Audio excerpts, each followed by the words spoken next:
Now let me tell you something right out the gate. You ever see two titans who were always on opposite sides of the ring suddenly walk toward each other, shake hands, and say, "We done fightin', now we tackin' over"? That's what just happened, and the world ain't ready. They ain't ready for what's common when India and China put their chessboards together. You hear what I'm saying? This ain't just two countries making a deal. This is two civilizations. This is thousands of years of knowledge, strategy, discipline, innovation. Finally realizing that maybe, just maybe, the real enemy was never each other. See, for a long time, people bet on the East staying divided. That was the plan. They wanted India and China to keep playing that tug-of-war, keep worrying about each other, so nobody noticed who was pulling the strings. Divide and conquer, baby. That's how they've been winning.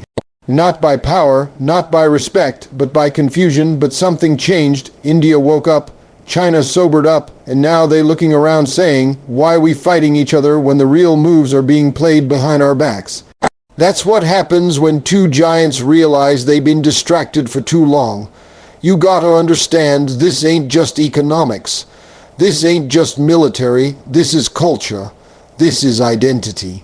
This is what happens when two of the oldest nations in human history decide to write a new chapter and not let nobody else hold the pen.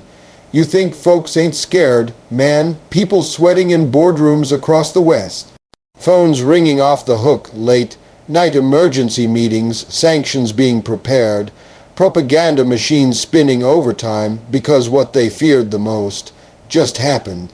See, when India started rising on its own terms with its own values, not copying anybody else, they called it nationalism. They said it was dangerous. When China started building cities faster than folks could update Google Maps, they called it authoritarianism. They said it couldn't last, but now they're realizing these two weren't just growing. They were learning, they were watching, and now they're coordinating. Let me break it down like this. Imagine you at a table playing poker. And for years, you've been tricking two other players into thinking they enemies. You've been cheating, whispering lies, making side deals, promising one thing and doing another. But then those two players, they stand up, compare notes, and suddenly they see the game for what it really is. That's India and China right now. They just stood up. And guess who looks real small all of a sudden? It ain't about military might no more. Nah, this about narrative, this about whose voice gets heard, whose history gets taught, whose companies dominate, whose currencies matter, and when India and China align, they don't just bring power. They bring people we talking over too. 7 billion souls, that's not a statistic, that's a wave, that's a tidal force. You don't fight that. You adapt or you get swept. Now I know what some folks thinking. They too different. They got border issues. They got political differences. And yeah, you right, they do. But let me ask you this. You ever seen two people hate each other so much they end up respecting one another? Because they recognize strength. They recognize hustle. And eventually, they realize the person they been scrapping with ain't weak. They just been on the wrong battlefield, and let me tell you, nothing unites like a common insult. When both India and China got treated like second-class players on the global stage, got sidelined in decisions that affected their region, their people, their resources, you better believe they took notes.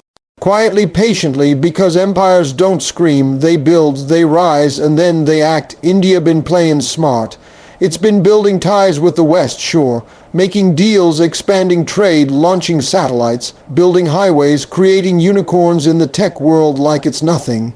But it never sold out. It stayed rooted. It stayed Indian. And China, love it or hate it, you gotta respect the discipline, the planning, the way they think in 50-year plans when the rest of the world can't even think past election season. So now picture this, the discipline of China meets the democracy of India, the manufacturing powerhouse meets the IT capital of the world, infrastructure meets intellect, exports meet innovation. That ain't a merger. That's a revolution and the timing perfect. See the West right now. It's stretched thin, economically, socially, politically. It's wobbling, too many fires to put out, too many divisions inside their own house. Meanwhile, the East, it's focused. It's building railways while others are building narratives. It's lifting millions out of poverty while others argue over who's to blame for it. It's thinking about 2050 while others are still stuck on 1950. Let's talk real numbers. China's Belt and Road Initiative already has influence across Africa, Asia, even parts of Europe. India's International Solar Alliance. It's bringing together nations who never had a seat at the table before. Together, they're rewriting the rulebook. They don't want to be invited to the old table. They're building their own. You know how bold that is. And it ain't just politics and power plays. It's mindset. Both nations tired of being talked down to, tired of lectures, tired of being told what to value, what to believe, how to lead. They got their own compass now, and guess what? It don't point west anymore. Let's look at culture. Bollywood and Chinese cinema, K-pop and Indian classical, tea and philosophy, martial arts and yoga. This ain't just soft power, this is soul power. And when you realize your roots are deep and your voice matters, you stop echoing others and start speaking with your own rhythm.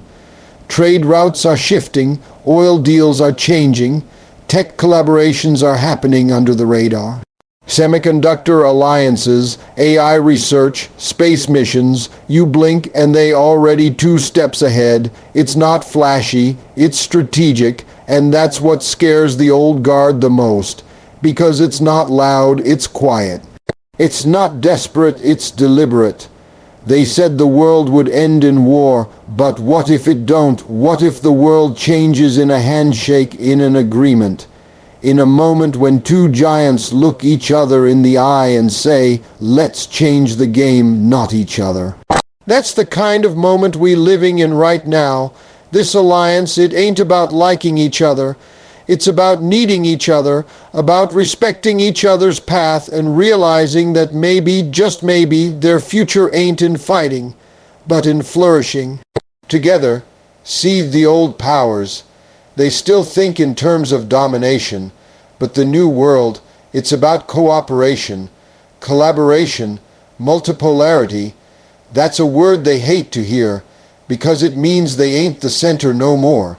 And when India and China move in the same direction, even slightly, that center shifts, the gravity changes, and those who were used to pulling the strings suddenly find the puppet show is over.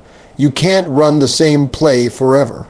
The divide and rule playbook is outdated. Folks too informed now, too connected, too proud of their roots to be manipulated. And when you try to isolate one, the other steps in. That's the strength of this unexpected alliance. It gives backup. It gives leverage, it gives options. Now, some folks watching all this and praying for cracks, waiting for a misstep, hoping the alliance breaks. But here's what they don't get: the very tension between India and China. That's what makes it powerful. It keeps it real. It means they not coming together out of fantasy or friendship. They coming together out of necessity. That's grown. Folk politics, that's the kind of alliance that don't dissolve over headlines or hurt feelings. It evolves. When a nation like India steps into its full power, it doesn't imitate, it innovates. It doesn't wait for permission. It reclaims what's always been its destiny.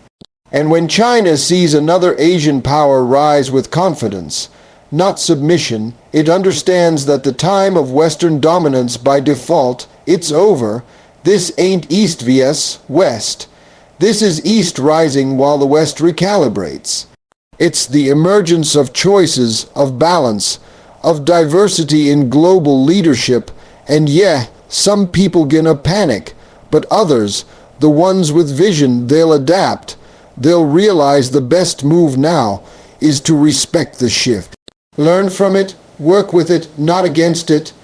The mistake people made was thinking that India and China would never align.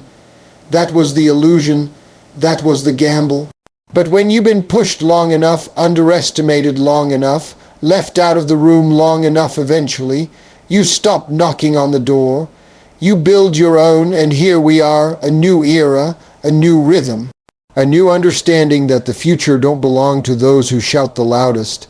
It belongs to those who listen, adapt, and rise. And right now, India and China, they done stopped looking backward. They done stopped waiting for invitations. They done stopped fighting each other for scraps. They building the feast now, and all the old players, they just realizing they not at the head of the table anymore. Together, they're not just rewriting global economics. They're replacing the narrator. And that right there is what's got the whole world shaking in its boots. See, for decades, maybe even centuries, the story of global power, trade, innovation, culture. It's always been told by the same voice, the same accent, the same lens. That voice told us who's developed, who's developing, who's right, who's wrong, who's a democracy, who's a dictatorship, who should lead and who should follow. And we bought into that story. Because when one voice controls the microphone, all the rest sound like noise, until now that microphone is being passed, not because someone handed it over, nah, it's being taken, and it's not being grabbed in arrogance. It's being claimed through results, through action, through strategy, through sheer undeniable growth. When India and China started building their own lanes, their own trade routes, their own platforms, their own currencies, they weren't just trying to compete. They were trying to narrate. They were saying, we don't need to be written into your chapters anymore. We'll write our own book. Think about it. Who's been telling us how the global economy works? Who's been telling us which currencies matter? Which systems to follow, which countries are allies and which are threats? That narrative shaped everything, from stock markets to sanctions, from news headlines to foreign aid. And guess who always looked good in those stories? The same few, always the same ones doing the talking, the measuring, the judging. But now, India and China, they're doing more than building bridges. They're burning scripts. Because here's the truth. When you control the narrative, you control perception. And when you control perception, you control policy, power, and public opinion. The Western narrative has long portrayed the East as catching up, as learning, as imitating. But when India started launching lunar missions on a budget smaller than Hollywood movies, when China built entire megacities while others debated climate bills, they weren't catching up. They were carving new paths. And now they don't want a seat at the old table. They're flipping the whole room. Let's talk global economics. The dollar isn't the only language anymore. India and China have been quietly moving toward currency settlements in rupees and yuan. And that's not just economics, that's storytelling. Because when countries no longer need to convert to dollars to do business, they're not just shifting trade, they're shifting influence. That's like changing the language of the world's financial keyboard. It's like switching from Windows to a whole new operating system, and it's happening faster than people realize. See, when the global South looks at the West, it doesn't always see inspiration anymore. It sees hypocrisy, preaching democracy but making deals with dictators, talking about peace while selling weapons, talking about debt relief while setting interest traps. But when they look east, when they look at India and China, they see two countries who rose from colonization, from poverty, from division, and they see something else too: results, infrastructure, digital payments, export strength, space tech, renewable energy. They see options, and now that voice, the one that always said, "Only we know best," it's being drowned out by new voices speaking new truths. Not in English, not in French, but in Hindi, in Mandarin, in Swahili, in Arabic. And those voices ain't asking for permission anymore. They're building networks that aren't broadcast on CNN or BBC. They're building narratives that don't need approval from think tanks in D.C. or Brussels. They're talking to each other now, south to south, east to east, and every new connection is another paragraph in a new story. India and China used to be painted as rivals, and in some ways they still are. But that rivalry is starting to look more like respect, mutual recognition. They know they don't need to love each other to leverage each other. When India provides software, talent, and democratic stability, and China brings scale and logistics together, they can bypass the gatekeepers. They can go straight to the world and say, we're not waiting to be invited to your summit, we're hosting our own. And guess what? People are showing up. Africa's listening. Latin America's listening. Southeast Asia, the Middle East, they're all tired of being footnotes in someone else's story. They're tired of choosing between Cold War sides. And now, with India and China rising in tandem, they see hope. They see two examples, different, imperfect, but bold. They see a path to progress without apology.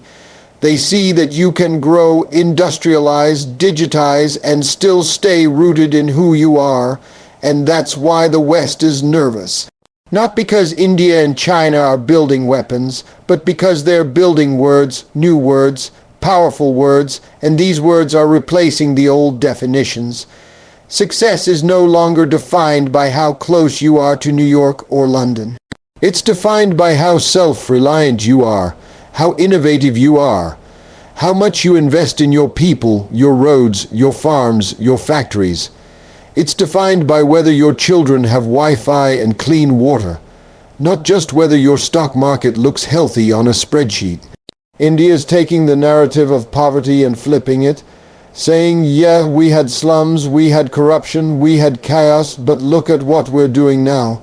Direct benefit transfers, biometric identity systems, digital governance, UPI payment. India's saying, we may have been behind, but now we're ahead in ways that matter. And China's saying, call us what you want, but while you debated, we built. We made the roads, the ports, the grids. You scoffed at our plans, and now you're borrowing from them. They're not just rewriting economics. They're redefining credibility. The old narrator said, you're credible when you look like us, when you speak like us, when you follow our rules. But the new narrators, they're saying, we're credible because our people eat, because our trains run, because our satellites fly. And that's changing everything. Even technology is being rewritten. For years, Silicon Valley told the story of tech, who gets funded, what gets built, whose platforms matter. But now India's building its own digital stack, its own platforms, its own standards. China's doing the same. TikTok, Alibaba, Baidu, Bharat Stack, Ant. These aren't just companies, they're storytellers. They're saying, we don't need to borrow your code to build our future. Even in media, the narrative is shifting. Global South countries are creating their own channels, their own film industries, their own influencers. Bollywood isn't just entertainment, it's soft power. Chinese cinema isn't just propaganda, it's perspective. And guess what? Billions are watching because the old stories don't resonate anymore. People want heroes who look like them, who speak their language, who rise from where they rise. This is the great disruption. This is what happens when two civilizations decide they've had enough of the editor's pen. They don't want their stories filtered through Western anxiety, through colonial guilt, through outdated metrics. They want ownership. They want to tell their own past, shape their own present, and dream their own future. And don't confuse this with isolationism. This isn't about closing off. It's about opening up on their own terms. When India hosts a global summit and doesn't parrot Western talking points, that's not defiance, it's independence. When China creates an alternative to Swift or builds its own satellites, that's not aggression, it's insurance. It's sovereignty. It's saying, we've seen what happens when others hold the pen. We prefer to write our own story now. And there's another layer to this too. The youth, young people in both countries are different now. They're confident, they're connected, they're not aspiring to be like the West. They're aspiring to be better, to be bolder, to build apps in their own languages, to wear their own fashion, to lead startups that solve local problems, not chase Silicon Valley applause. They've grown up watching their countries rise, and they're not ashamed of who they are. That's dangerous to the old narrator, because pride is power, identity is armor. So now the old centers of power are realizing they can't just tell the story anymore. They gotta negotiate it, they gotta listen, they gotta adapt, because the new narrators aren't asking for airtime. They're creating their own broadcast towers, their own trade routes, their own algorithms, their own gods and grammars, and every day more people are tuning in. This is the new world, where the storyteller matters more than the story.